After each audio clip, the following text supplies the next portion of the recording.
Hello and welcome to Narrowcast Boxing. It's March 23rd, 2019. Before I begin, let me just first start off by saying that I will be taking a hiatus for a couple of weeks, and this is due to there being very few world level fights in that time. And while there are some domestic and European level fights and fights between fringe contenders scheduled for this weekend and most likely next, I don't really have a great interest in these matchups and wouldn't really say that you as the listener should definitely check them out, so I'll be taking a short break. I may do a podcast in that time, but I don't have anything planned at the moment. I may also try to release these podcasts on a more fixed schedule, maybe Sunday or Monday after the weekend's fights have already taken place. With that said, let's discuss the fights from this past weekend, and this will basically just be a recap of a few fights and fighters, and then I'll move on to Errol Spence versus Mikey Garcia. I completely forgot to mention the Tevin Farmer versus Jono Carroll fight in my previews last week. That was for a 130-pound championship. I did manage to watch it because I realized it was on shortly before it started. But anyways, I scored the fight 119 to 109 for Farmer. I thought he won basically every round, except for the ninth, which I thought that he took off. And I thought that he was clearly the better boxer. The judges had it 117 to 110 and 117 to 111 times 2. I like Farmer, but I think that the downsides that he has are his lack of serious punching power, and his KO percentage would indicate this, with him only stopping 6 fighters in 34 fights. Additionally, although he doesn't really get hit clean or flush very often, he does seem to take a lot of punches, and because of this, I think that there's a perception among fans and also among judges that his opponents are doing better than they actually are. I felt this fight was wide in Farmer's favor, but the judges had it closer than I did, which is what counts. Another aspect of his game in this fight was taking long periods of rounds off and really working in the last minute or in the last 30 seconds. And he was able to do this successfully in this fight, but I don't really like this as a strategy for him moving forward. Now, I know that there was some buzz about him fighting Gervonta Davis, and that's a fight I would really like to see, but I don't exactly know how viable it would be with boxing politics being what they are. If that fight were to take place, I would be favoring Gervonta Davis. I feel like his skill level is on par with someone like Farmer, and I think that he's a much more power-oriented fighter. The only card that I previewed last week was the Errol Spence versus Mikey Garcia card, and first let me get the undercard out of the way. There really isn't much to say about it. Every fight on the card was basically a mismatch, and most fights ended in early knockouts. I didn't preview the Chris Arreola or Charles Martin fights, but they both won. Arreola won by knockout in the third, and Martin won on a DQ in the seventh, and I did think that Charles Martin looked good.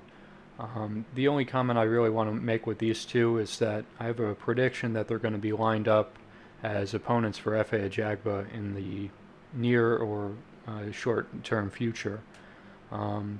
The other fights that I covered, Luis Nery won his fight in 4 rounds and knocked out McJoe Arroyo and also knocked him down 4 times.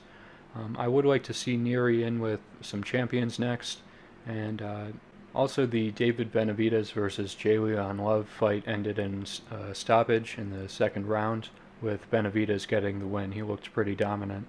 I would like to see Benavidez face Anthony Durrell next. I think it's a logical fight, and I would have him winning that fight. I would also lean heavily on a stoppage for Benavidez. Now moving on to the Errol Spence versus Mikey Garcia fight, I noticed that it was a tactical opening with Spence having the higher volume early on.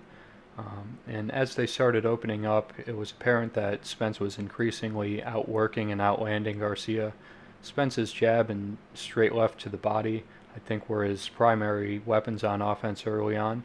And as the fight progressed, he started to add to this more, jabbing to the body, throwing left and right hooks to the head and around the guard.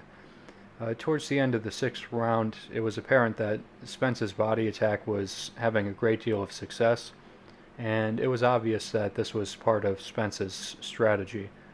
Garcia's punches didn't really seem to have the sting on them, and I think that this was in large part due to Spence's body attack. Garcia was pretty much just unable to get his punches off the entire fight. I thought that Spence boxed really well. Offensively, he varied his attack to the head and the body, and defensively, he was very well balanced, both above and below the waist. And he kept his hands high, which blocked most of Garcia's shots, and he was able to parry Garcia's shots as well. I was curious before this fight how Spence would handle some of Garcia's more trademark punches, and specifically the way that Garcia tends to bounce in with his jab and throw the right hand over the top. And I did see Spence go for this, or rather Garcia go for this, but I thought that Spence did a great job of either jamming it with his right hand or using his feet to move back out of range.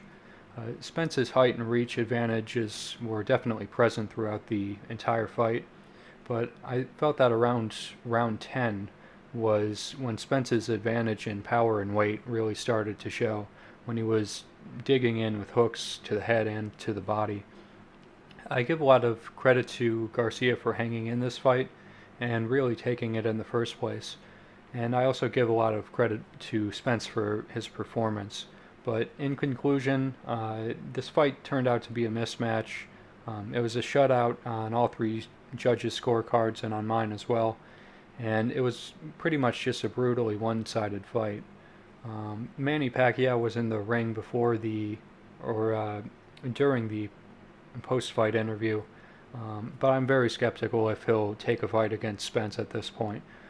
I think he would look a lot worse than Garcia did against Spence, and with that said, I would like to see Spence in with some of the other welterweight champions, and I would be favoring him against all of them, including Terence Crawford. As for Mikey Garcia, I don't really know what he's going to do from here. I think it would be best if he moved back down to 140 pounds. I'm not sure what opponents he would think were likely targets, but just have to wait and see what happens there. But anyway, that's it for this week. Like, comment, subscribe, and I'll see you probably in a couple of weeks. So I'll talk to you then.